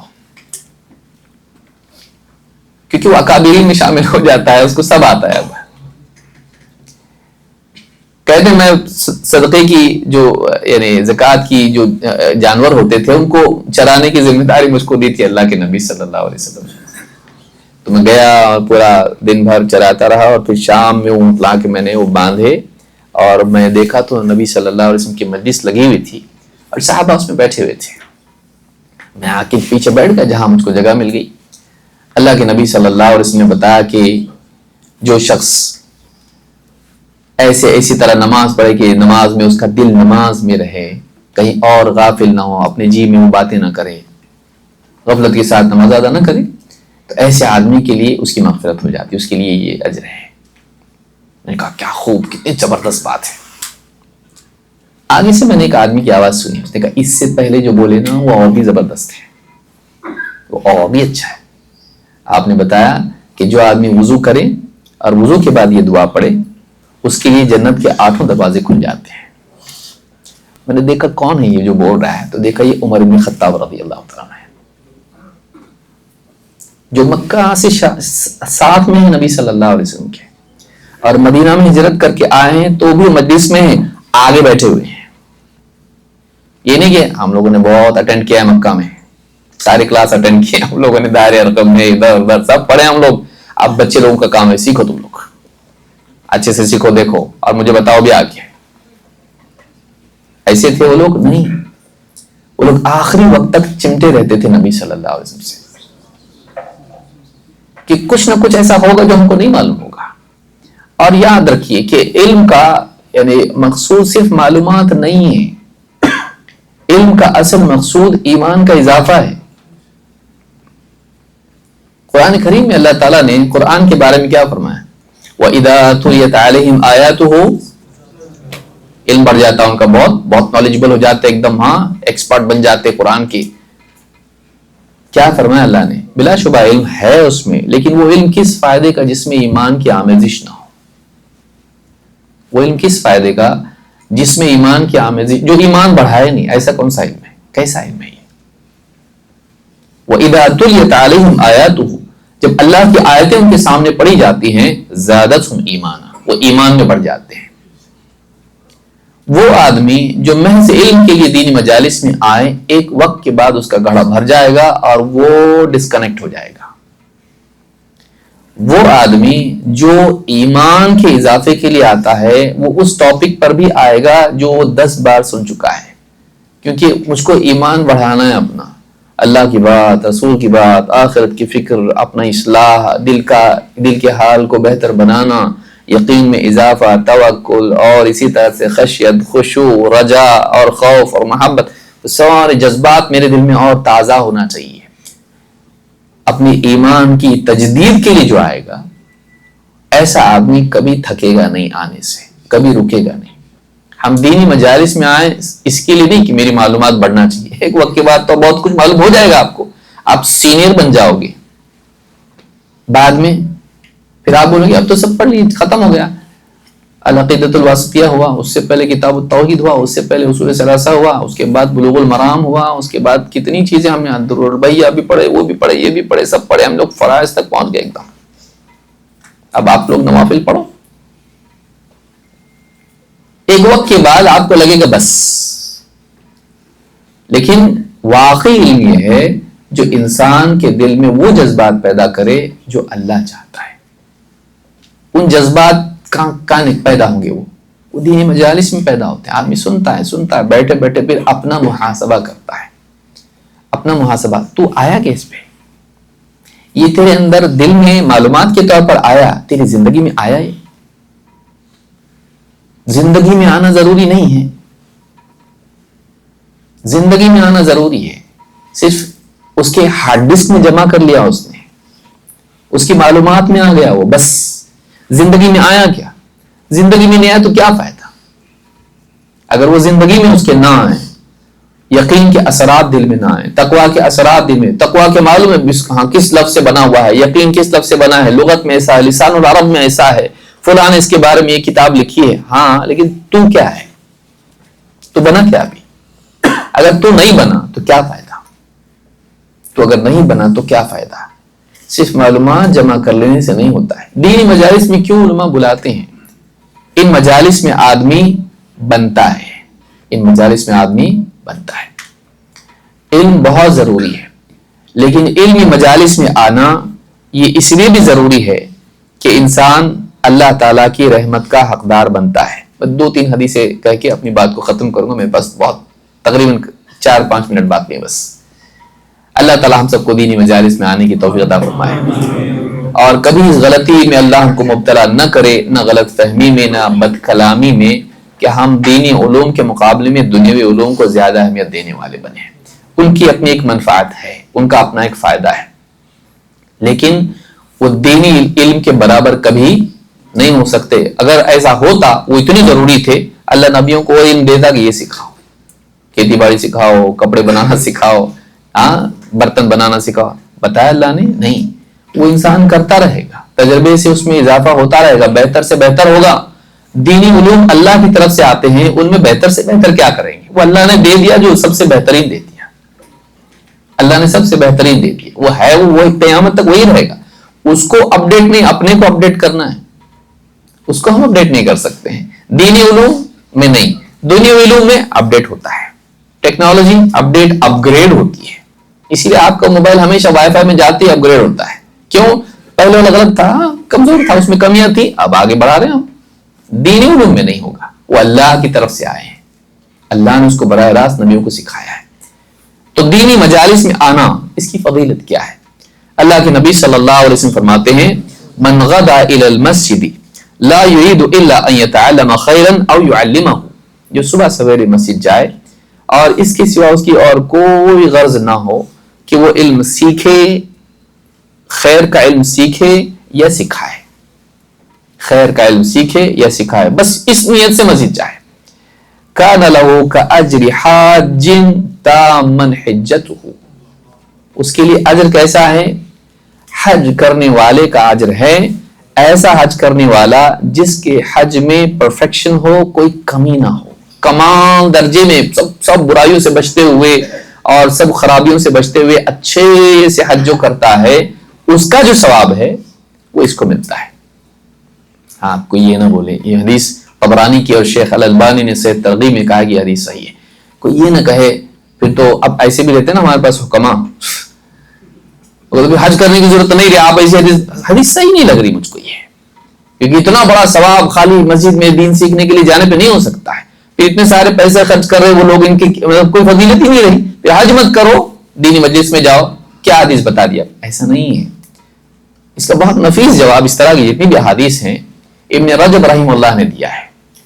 انہوں نے کہا کہ جو حج کرتا ہے یا کوئی بھی نیکی کرتا ہے، اس کی نیکی 1 گناہ سے نہیں 10 گناہ سے شروع ہوتی ہے اور 700 گناہ تک اس سے بھی زیادہ ہوتی ہے۔ الحسنۃ بعشر امثالھا، کہ آدمی 10 گناہ سے وہ شروع ہوتا ہے۔ تو نیکیوں کا جو معاملہ ہے، تضعیف جس کو آپ کہتے ہیں، ملٹیپلیکیشن، اس کا کئی گناہ ہو جانا، یہ عمل کرنے والے کے ہوتا ہے۔ تو جو حج کیا ہے اس کا 10 سے شروع ہو جاتا، اور کئی گناہ اور بھی ہو سکتا ہے، اس کے اخلاص، اس کے تقوی، اس کے اہتمام کی وجہ سے۔ لیکن اس طرح کی حدیثوں میں جو اجر آتا ہے وہ 10 گناہ والا نہیں ہوتا، کتنا ہوتا ہے؟ 1۔ تو دونوں برابر ہو سکتے نہیں، لیکن حج مل رہا نا، 1 بھی کیا کم ہے؟ 1 بھی تو بہت بڑی بات ہے، حج کا اجر اس کو ملتا ہے۔ تو یہ جو ثواب ہے یہ الگ ہے، عمل کرنے والا حج اس کا ثواب الگ ہے، اور اس سے فرضیت ساقط نہیں ہوگی حاجی صاحب کی۔ جس کا حج کا ارادہ ہو کہ میں حج کو تو نہیں جا رہا ہوں، پیسے بچ جائیں گے تو میں دینی مجلس میں چلا جاتا ہوں، تو یہ کیا صحیح ہے؟ یہ نہیں، بولے اجر تو مل رہا ہے نا مجھ کو، 1 نہیں 2 بار جاؤں گا میں بھائی، لیکن وہ حاجی ہو جائے گا، اس سے حج فریضہ ساقط ہوگا نہیں۔ تو اس سے فریضہ ساقط نہیں ہوتا ہے، اور تضعیف بھی، تضعیف کا مطلب کئی گناہ ہونا نہیں ہوتا، گناہ نہیں، گناہ ملٹیپلائی ہونا، اس کا 1 ہی ثواب ملے گا اس کو، 10 مرتبہ وہ ملٹیپلائی نہیں ہوگا۔ اسی طرح سے آپ دیکھیں اللہ کے نبی صلی اللہ علیہ وسلم نے فرمایا، من جاء مسجدی ھذا، جو ہماری اس مسجد میں آئے، لم یأتہ الا لخیر یتعلمہ او یعلمہ، وہ بس اس لیے آیا کہ خیر کا علم حاصل کرے، یا اگر اس کے پاس علم ہے تو کسی کو سکھائے، اقران کو، اپنے ساتھ والوں کو سکھائے، کسی کی نماز صحیح کر دی، کسی کا عقیدے کے بارے میں اس کو نصیحت کر دی، کسی کے اخلاق کے بارے میں اس کو سکھا دیا کوئی دین کی بات، فَهُوَ بِمَنْزِلَةِ الْمُجَاهِدِ فِي سَبِيلِ اللَّهِ، اللہ کی راہ میں مجاہد کے مقام پر وہ ہے۔ ابن قیم رحمۃ اللہ علیہ فرماتے جہاد دو قسم کے ہیں، ایک علم سے ہوتا ہے، ایک تلوار سے ہوتا ہے، یعنی ہتھیار سے ہوتا ہے۔ لیکن علمی ہتھیار، بیان اور حجت اور بیان والا جہاد جو ہے یہ زیادہ دونوں جہادوں میں بڑا جہاد ہے، کیونکہ سارے انبیوں نے جنگ کی ہاں بول رہے کچھ نہیں کی سارے نبیوں نے، لیکن حق کی بات مخالفین کے سامنے پیش کرنا یہ سبھی نے کیا ہے۔ تو یہ جو جہاد ہے یہ افضل الجہادین، ابن قیم رحمۃ اللہ نے بات کی ہے، تو یہ بہت بڑا جہاد ہے۔ تو ایسا شخص جو علم سیکھے سکھائے، اس کا مقام کیسا ہے؟ یہ علمی جہاد کر سکتا ہے جو کہ بڑا جہاد ہے، دلوں سے گندگی کو نکال کے ہدایت کے راستے پر کسی کو ڈالنا۔ جنگ میں آپ کیا کرتے ہیں؟ مار ڈالیں گے دشمن کو، اسلام کو دشمن ہے، مار ڈالا آپ نے اس کو، ختم، وہ گیا جہنم میں۔ لیکن باطل کو آپ جب ختم کرتے ہو تو پھر اس کے اندر سے ایک اچھا انسان نکلتا ہے اور وہ جنت میں جاتا ہے۔ ابن عباس رضی اللہ تعالیٰ عنہ کیا گئے؟ تلوار لے کے گئے تھے خوارج کے پاس؟ سوچیے، وہ علم کے ساتھ گئے ان کے پاس اور ان کے ساتھ بات کی، ان کے سوالوں کا جواب دیا، تو کیا نتیجہ ہوا؟ کئی ہزار لوگ رجوع کر لیے، خوارج سے کٹ کے الگ ہو گئے، کئیوں کو اللہ نے ہدایت دی، ان سے جنگ کرتے قتل ہو جاتے ہو، لیکن ان کو ہدایت ملی ان کے ذریعے سے۔ یہ علم والا جہاد ہے جس سے لوگ جنتی بنتے ہیں، اس کی بھی اہمیت ہے، وہ مجبوری ہے اور اس کی ضرورت زیادہ ہے۔ انبیاء آتے ہی جنگ نہیں کرتے ہیں، آتے ہی بات کرتے ہیں، سمجھاتے ہیں، اذهب الى فرعون انه طغى، تو پھر کیا کہا اس کو؟ فقولا له قولا لینا لعله يتذكر او يخشى، حق بات بولنے کی صلاحیت۔ اسی لیے موسیٰ علیہ السلام نے کیا مانگا تھا اللہ سے؟ رب اشرح لي صدری ويسر لي امری واحلل عقدۃ من لسانی يفقهوا قولی، اور ایک تلوار بھی دے دیں۔ سوچیے، زبان مانگی حق بات کرنے کے لیے، بہت بڑی نعمت ہے، یہ بڑی طاقت ہے۔ علم کے ساتھ زبان کا ملنا بہت بڑی طاقت ہے، اس سے لوگوں کی زندگیاں بدل سکتی ہیں، ملک کے ملک بدل سکتے ہیں۔ علم حاصل کرنا ضروری، کہاں ہوگا یہ؟ دینی مجالس میں۔ آخری حدیث بتا کے اپنی بات میں ختم کروں گا۔ اللہ کے نبی صلی اللہ علیہ وسلم فرماتے ہیں یہ دینی مجالس کے بارے میں، اللہ تعالیٰ اسی مجالس میں ہم کو بار بار آنے کی توفیق عطا فرمائے۔ اللہ کے رسول صلی اللہ علیہ وسلم فرماتے ہیں وَمَجْتَمَعَ قَوْمٌ فِي بَيْتٍ مِّن بُيُوتِ اللَّهِ يَتْلُونَ كِتَابَ اللَّهِ وَيَتَدَارَسُونَهُ بَيْنَهُمْ، جب بھی کچھ لوگ اللہ کے گھروں میں سے کسی گھر میں جمع ہوتے ہیں، اللہ کے گھروں میں سے کسی گھر میں، آن لائن، اللہ کے گھروں میں سے کسی گھر میں جمع ہوتے ہیں، یتلون کتاب اللہ، اللہ کی کتاب پڑھتے ہیں، وَيَتَدَارَسُونَهُ بَيْنَهُمْ، اور اسے آپس میں، صرف پڑھتے نہیں، تلاوت نہیں، آپس میں اس کی مدارست کرتے ہیں، سیکھتے سکھاتے ہیں۔ جاننے والا نہیں جاننے والوں کو سکھاتا ہے، جاننے والا نہیں جاننے والوں کو سکھاتا ہے۔ کیا ہوتا ہے اس کا فائدہ؟ کیا اس پر اجر ہے؟ الا نزلت علیہم السکینہ، ان پر اللہ کی طرف سے سکینت نازل ہوتی ہے۔ یہ اللہ کی خاص نعمت ہے جو اللہ کے بندوں پر نازل ہوتی ہے اس طرح کی مجلسوں میں۔ آن لائن اکیلے تنہا کتاب پڑھ رہا ہے، یہ فضیلت جمع ہونے پر ہے، جمع ہونے پر ہے، قرآن کی بات اور قرآن کے ضمن میں سنت اپنے آپ آئے گی۔ تو الا نزلت علیہم السکینہ وغشیتہم الرحمہ، معلوم ہے سکینت رحمت سے الگ ہے، انہیں اللہ کی طرف سے اللہ کی رحمت ڈھانپ لیتی ہے، انہیں رحمت ڈھانپ لیتی ہے۔ وحفتہم الملائکہ، اور فرشتے انہیں گھیر لیتے ہیں، فرشتے انہیں گھیر لیتے ہیں۔ وذکرہم اللہ فی من عندہ، اور اللہ اپنے پاس مقرب فرشتوں کے درمیان ان کا ذکر خیر کرتا ہے، ان کی تعریف کرتا ہے اللہ تعالیٰ۔ اگر کسی کوئی بتایا آپ کو کہ فلاں جو ہے پرنس آپ کی تعریف کر رہا تھا اس مجلس میں، آپ سنے نہیں، آپ دیکھے نہیں، لیکن سن کے کتنا اچھا لگتا ہے آپ کو، ہاں میرا، ہاں فلاں فلاں بادشاہ ہے آپ کا ذکر کر رہا تھا، کیا بول رہا تھا؟ بہت اچھا آدمی ہو، ہاں اچھا۔ تو صرف یہ سن کے ہی دل خوش خوش ہو جاتا ہے، پورا دن صحیح جائے گا اس کا، بیوی سے بھی اچھے سے بات کرے گا جا کے کہ کوئی میرا بادشاہ میرا ذکر خیر، رب العالمین، آسمان و زمین کا مالک، دنیا اور آخرت کا رب، مالک یوم الدین، جو سب کچھ کر سکتا ہے، جو چاہے دے سکتا ہے، وہ اپنے پاس کن کے درمیان، کس کے سامنے؟ فرشتوں پر فخر جتاتے ہوئے میرے بندے میری خاطر جمع ہے، دینی مجلس میں جمع ہے، کیا سیکھ رہے ہیں؟ میرا دین سیکھ رہے ہیں، میری کتاب پڑھ رہے ہیں، اللہ کا کلام پڑھ رہے ہیں، اور اللہ کے نزدیک اس کی قدر نہ ہو سکتا ہے۔ تو اللہ تعالیٰ اپنے مقرب فرشتوں کے سامنے ان کا ذکر خیر، اچھا ذکر کرتا ہے۔ تو سکینت کا نازل ہونا، رحمت کا ڈھانپ لینا، فرشتوں کا گھیر لینا اور اللہ کا ان کی تعریف کرنا فرشتوں کے سامنے، یہ 4 چیزیں آپ مجلس کے سوا کہاں سے لائیں گے؟ وہ آدمی محروم ہے جو دینی مجالس میں نہیں آتا ہے، بھلے اس کے پاس علم ہو، بھلے وہ پڑھتا ہو، بھلے وہ بعد میں ڈاؤن لوڈ کرتا ہو، لیکن یہ کہاں سے لائے گا وہ؟ اس کے لیے دینی مجالس میں آنا چاہیے۔ آئیں گے سب لوگ؟ اللہ تعالیٰ جتنے اللہ کا فضل و کرم ہے، یہاں اتنے علماء موجود ہیں جن کی مجالس مسلسل ہوتی رہتی ہیں، اور اب تفصیلات بھی آپ نے سنی۔ ہم کو ان دینی مجالس میں اللہ تعالیٰ بار بار آنے کی توفیق عطا فرمائے، لیکن ایسے لوگوں کی مجلس میں نہیں جانا جن کا منہج صحیح نہیں ہو، عقیدہ غلط، بدعات سکھاتے ہیں اور غلط اصول بتاتے ہیں، ایسے لوگوں کی آپ سنیں اور کہیں اور چلے جائیں گے، ایسا بھی نہیں۔ ایسے ہی علماء کی مجالس میں آنا چاہیے، ایسوں کی مجلس میں آنا چاہیے جو قرآن اور سنت کا علم دیں اور سلف کے منہج کے مطابق۔ سلف کون؟ صحابہ، تابعین، تبع تابعین، ان کے بعد جتنے اہل حق ہیں جو اسی راستے پر تھے، جو اس طریقے سے علم دیتے ہیں، انہی کے مجلس میں جانا چاہیے، دوسروں کے مجلس میں نہیں۔ جھانک کے بھی نہیں دیکھنا وہاں پہ، جھانک کے بھی نہیں دیکھنا وہاں پہ، کیونکہ جھانک کے گرنے کے چانسز زیادہ آتے ہیں۔ بچوں کیا بولتے ہیں؟ ٹیرس پہ جھانکو مت نیچے، گرنے کے چانسز ہوتے ہیں، تو نہیں جانا ایسی مجالس میں۔ صرف ویسے ہی لوگوں سے علم حاصل کریں، انہی علماء سے لیں جو کتاب و سنت اور منہج سلف کے پابند ہو۔ اللہ رب العالمین ہم سب کو اس طرح اہتمام سے مجالس میں آنے کی توفیق عطا فرمائے، اہل حق سے حق کو لینے والا بنائے اور اس کے مطابق عمل کرنے والا بنائے۔ اقول ھذا استغفر اللہ لی ولکم۔ میں شیخ سے درخواست کرتا ہوں کہ 10 منٹ میں اگر ساتھیوں میں سے کوئی جو ہے نا وہ سوال کرنا چاہتا ہے، سوال پوچھ لیں، اور سوال شیخ انشاءاللہ ان کا جواب دیں گے۔ جزاک اللہ خیر۔ یہاں مجلس میں اگر کوئی نیا آدمی آیا ہو پہلی بار تو یہ نہ سمجھے کہ ہم ائمہ کا احترام نہیں کرتے ہیں، جیسا ابھی بتایا گیا آپ کو، ہم لوگ ائمہ کو ماننے والے لوگ ہیں، لیکن جیسا کہ حدیث میں بھی آیا ہے تو ہم نبی صلی اللہ علیہ وسلم پر ائمہ کو ترجیح نہیں دیتے، نبی کے برابر یا نبی سے بڑھ کر نہیں مانتے۔ جب نبی صلی اللہ علیہ وسلم کی بات آ جاتی ہے تو پھر اب کسی کی نہیں، تو چاہے وہ کوئی اور نبی کیوں نہ ہو۔ ظاہر بات ہے کہ انبیاء کے سردار ہیں محمد صلی اللہ علیہ وسلم، اور ہمارے لیے آپ کی تعلیمات، آپ کی شریعت کی پیروی لازم ہے، تو ہم نبی کی بات کسی اور کی وجہ سے نہیں چھوڑ سکتے ہیں۔ تو ائمہ کا احترام سبھی یعنی سلفی اہل حدیث علماء کرتے ہیں، لیکن اس کا یہ مطلب نہیں ہے کہ ہم نبی کے برابر کر دیں ان کو، لیکن یہ بھی مطلب نہیں کہ ہم ائمہ کا احترام نہیں کرتے، ان کو بہت اونچا مانتے ہیں، ان کا احترام عزت کرتے ہیں، ان کے علم سے استفادہ بھی کرتے ہیں، ان کی کتابیں پڑھتے ہیں، لیکن کوئی بات اگر ان کی نبی صلی اللہ علیہ وسلم کی حدیث سے ٹکراتی ہو تو ہم اس کو چھوڑ دیتے ہیں۔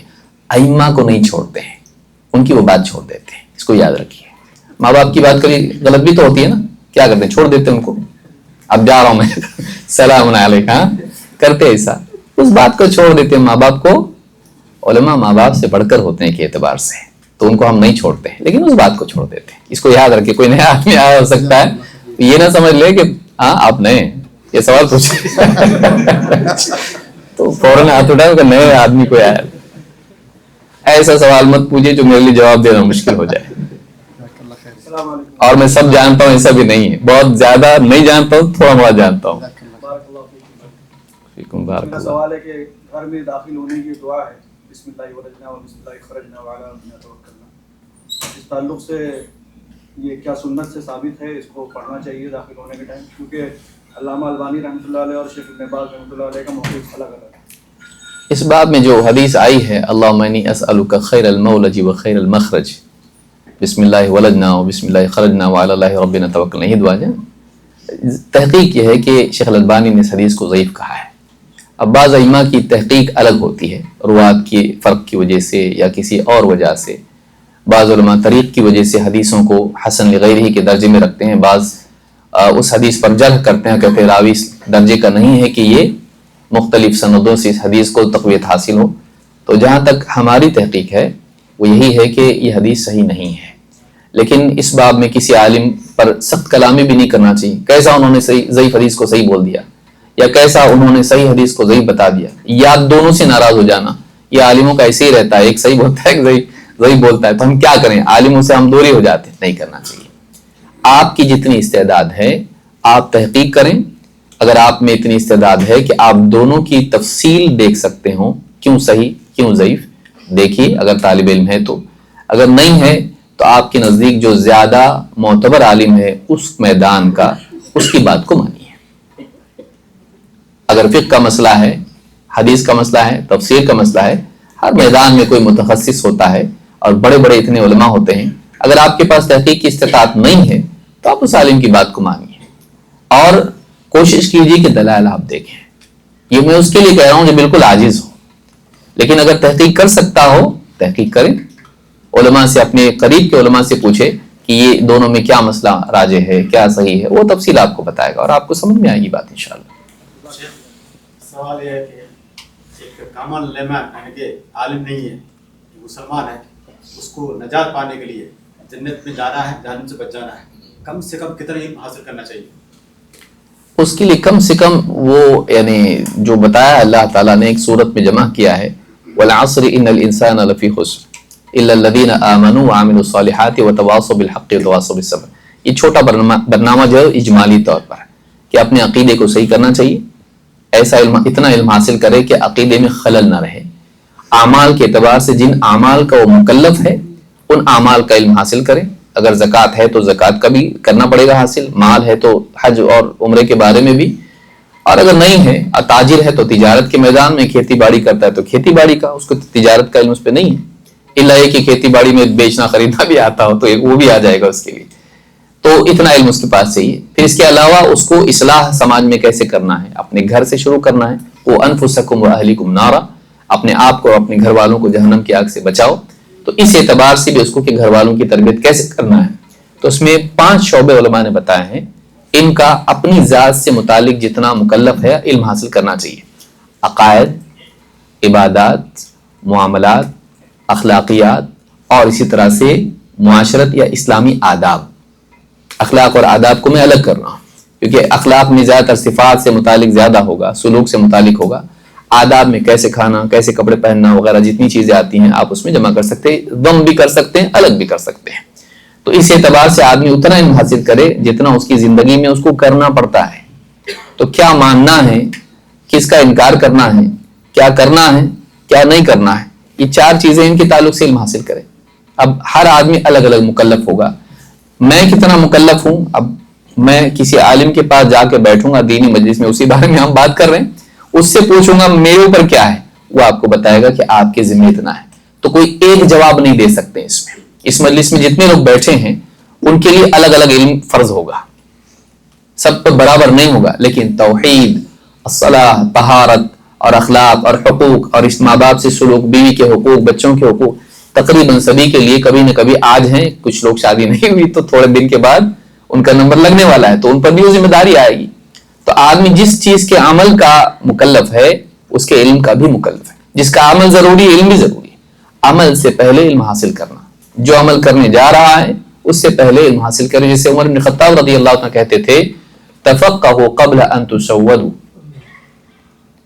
علم حاصل کرو اس سے پہلے کہ تم کو سرداری ملے، کیونکہ سردار بن جاؤ گے، نمبر 1 بزی ہو جاؤ گے، ٹائم نہیں ملے گا، دوسرا یہ کہ تمہارے اوپر ذمہ داریاں آئیں گی، تم کو فیصلے کرنے پڑیں گے، تو جب علم نہیں ہوگا غلط فیصلے کرو گے۔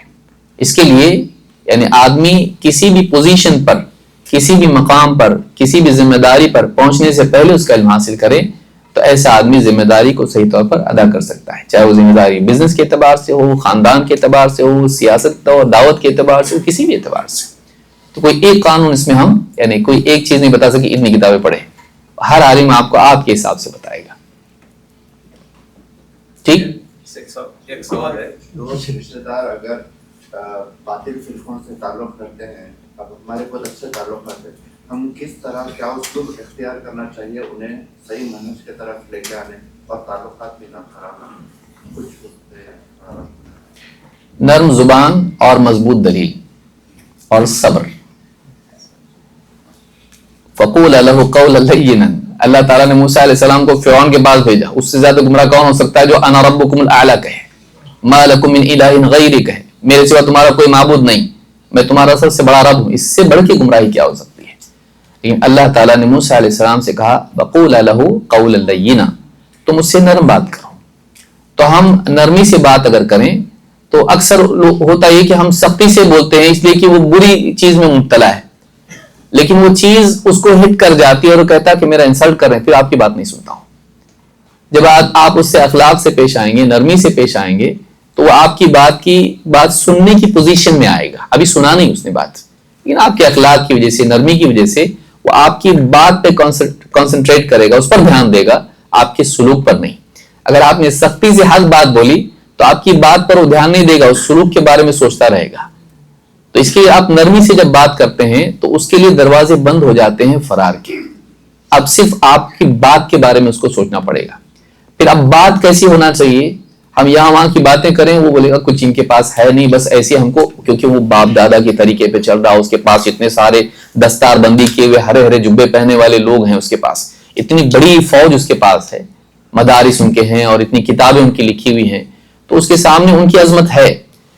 آپ ان کے سامنے کیا ہو، ہم ان کے سامنے کیا ہیں؟ تو ان کے نزدیک وہ بڑے ہیں. تو آپ کی بات قبول کرنے کے لیے اس کے پاس اتنا بڑا پاورفل جملہ دلیل ہونا چاہیے.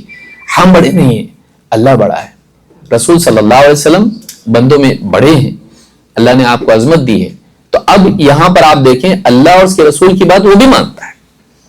اللہ بڑا ہے وہ بھی مانتا ہے، رسول صلی اللہ علیہ وسلم ایک عظیم الشان رسول ہیں، وہ بھی مانتا ہے. تو اب اپنے عالم سے بڑا تو مانتا ہے رسول صلی اللہ علیہ وسلم کو. آپ اللہ اور اس کے رسول کی بات بغیر کسی خلل کے، کمی کے پیش کریں اس کے سامنے، اور پھر صبر کریں. ہم کیا کرتے ہیں؟ سنا نا، اب عمل کر. تو ہم پولیس ڈپارٹمنٹ میں نہیں ہیں. اللہ نے کیا فرمایا؟ فَذَكِّرْ إِنَّمَا أَنْتَ مُذَكِّرْ لَسْتَ عَلَيْهِمْ بِمُسَيْطِرٍ. تو ہم لوگوں کو بتا کے داروغہ ان پہ بننے جاتے ہیں. آپ معلوم پڑا دیکھیں گے تو عمل کرتا کہ نہیں کرتا، تو ہم اس کے محاسب نہیں ہیں. اللہ تعالیٰ محاسبہ کرنے والا ہے. ہم تبلیغ کرنے والے ہیں، ہم اس کو سمجھانے والے ہیں. اللہ تعالیٰ نے اپنے نبی سے کہا کہ ان انت الا نذیر، آپ بس برائی سے خبردار کرنے والے ہو، برے انجام سے. تو ہم اکثر ہوتا ہے کہ ہم جب بتاتے ہیں تو پھر اس کا اگلا سٹیپ کیا ہوتا ہے؟ فتویٰ. نہیں مانتا ہو کافی اسلام سے نکل گیا.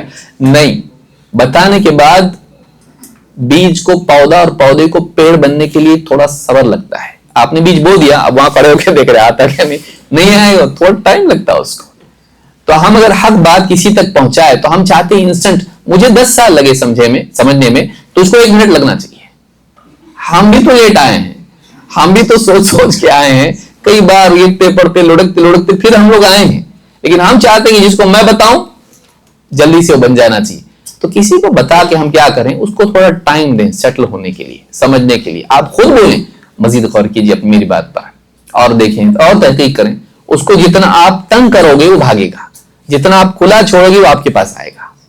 یہ دنیا والے جانتے ہیں. اب دینی میدان میں ہم بھول جائیں تو یہ 3 چیزیں یاد رکھیں: نرم زبان اور اخلاق. اگر اس پر آپ اور جوڑ دیں اکرام، تو اور بھی زیادہ اس کے لیے اچھا ہے. اچھے اخلاق سے پیش آئیں، خصوصاً اگر سماج میں اس کا کچھ مقام ہے تو. اور دوسرا یہ کہ آپ دلائل کے ساتھ پیش کریں. اور تیسرا یہ کہ آپ پہ اس کے بعد ویٹ کریں، مطلب ٹھیک ہے ٹائم دیں، اس کو ڈیسیجن لینے کے لیے ٹائم دیں. شیخ صاحب ایک سوال ہے، آخری سوال ہے جی سے. جیسے حناف کی مجلسوں میں ان کے جو عالم لوگ ہیں ہمارے اسلاف کے خلاف بار بار ایک جو الفاظ ہے وہ استعمال کرتے ہیں، غیر مقلدین. تو اس کا جواب ہم کس طرح دیں؟ اس سے ہم یہ کہیں کہ غیر مقلدین کہتے تو یہ مطلب اس کے بعد کچھ آگے پیچھے نہیں ہے. غیر مقلدین یعنی جیسے جو سرائی الفاظ ہی شریعت میں متبی ہے، مگر یہ متبی سے ان کا کوئی واسطہ نہیں، بس غیر مقلدین کر کے ان کے عوام کو لوگ خود گمراہ. اب اس کو بالکل الف با تا سے اس کو بتانا پڑے گا آپ کو. اگر کوئی آدمی آ کے کہتا ہے آپ غیر مقلد ہو، تو آپ ان سے کہیں کہ ہم کیا ہیں یہ ہم بتائیں گے. آپ کے بارے میں میں کچھ بھی بول دوں اگر، تو کیا میرا آپ کے بارے میں بولنا صحیح ہوگا، یا آپ اپنا تعارف کریں؟ جیسے اس کا نام احمد ہو اور آپ کہیں کہ تیرا نام جلیل ہے، تو کیا صحیح ہوگا؟ اس کو سمجھائیں آپ ایسے کہ نہیں، تو آپ کا نام میں بتاؤں گا یا آپ؟ کون بتائے گا؟ ہر آدمی اپنا نام بتائے گا نا. تو ہم یہ نہیں مانتے کہ ہمارا نام غیر مقلد ہے، تو آپ زبردستی اگر ہم کو نام دیں تو یہ صحیح نہیں ہوگا. جیسے میں آپ کو کوئی زبردستی نام دے دوں تو یہ صحیح نہیں ہوگا، کیونکہ آپ کا نام آپ کا ہے، میرا نام میرا ہے. تو میرا نام، ہم غیر مقلد نہیں ہیں. دوسری بات پھر وہ کیوں غیر مقلد کہتے ہیں ہم یہ بھی بتائیں گے آپ کو. اس لیے اس کو کہیے آپ, میں آپ کو نہیں کہہ رہا ہوں, اس کو کہہ وہ اس لیے کہتے ہیں کہ ہم کسی ایک امام کی تقلید نہیں کرتے ہیں. ہمارا کہنا یہ ہے کہ اماموں سے استفادہ کرنا چاہیے, ہم کسی امام کے مخالف نہیں ہیں, اور ہم یہ کہتے ہیں کہ ائمہ نے جو بھی سکھایا اچھا سکھایا.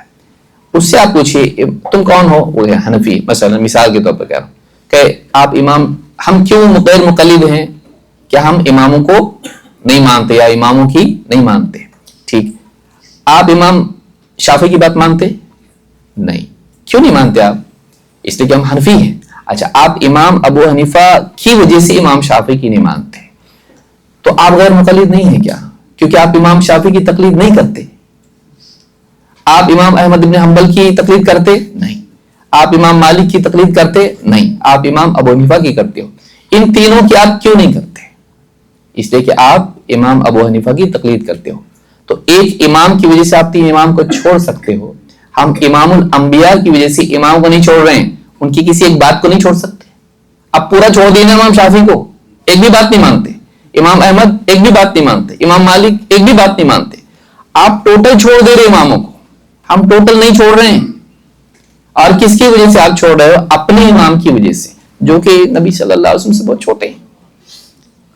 تو ہم آپ اماموں کی وجہ سے اگر تین اماموں کو چھوڑ سکتے ہو, تو ہم نبی صلی اللہ علیہ وسلم جو سارے نبیوں کے اور آپ کے چار اور ہمارے چار اماموں کے امام ہیں, ان کی وجہ سے ان اماموں کے تین قول کو نہیں چھوڑ سکتے. تو اس کی وجہ سے ہم غیر مقلد ہو گئے, آپ مقلد باقی ہو. کیسے آپ اس کو متبع وغیرہ بولو گے نا, بولے گے سب ہٹا باز. جیسا سمجھ میں آتا ہے ویسے ہی سمجھانا چاہیے اس کو.